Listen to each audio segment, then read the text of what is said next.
یہ ہے لاہور کا اردو بازار، جہاں پر ہر طرح کی کتاب دستیاب ہوتی ہے۔ 7 نیوز کی ٹیم لاہور کی سب سے بڑی شاہ عالم مارکیٹ کا احوال جاننے آفس سے نکلی تو اردو بازار کے مناظر دیکھ کر آگے نہ بڑھ سکی۔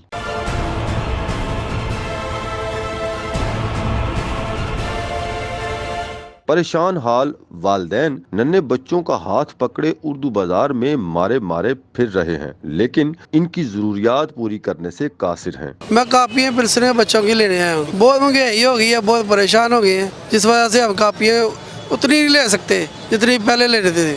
تو پاپا نے کتاب پینسل نہیں لے کے دی؟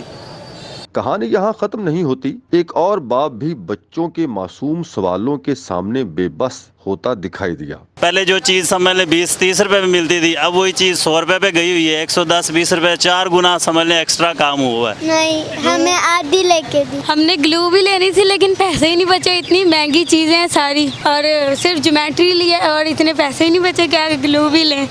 بچوں نے شکوہ کیا کہ پیسے کم ہونے کی وجہ سے پاپا ساری چیزیں نہیں لے رہے۔ دوسری جانب لاکھوں روپے آمدن رکھنے والے دکانداروں کو بھی سفید پوشی کا بھرم ٹوٹنے کا ڈر ہے۔ وہ آ رہے ہیں، جو ساگدار آ رہے ہیں، وہ آگے ہمارے اوپر ٹیکس پہ ٹیکس لگاتے جا رہے ہیں اور ہمیں نہ جینے کے قابل نہیں چھوڑا۔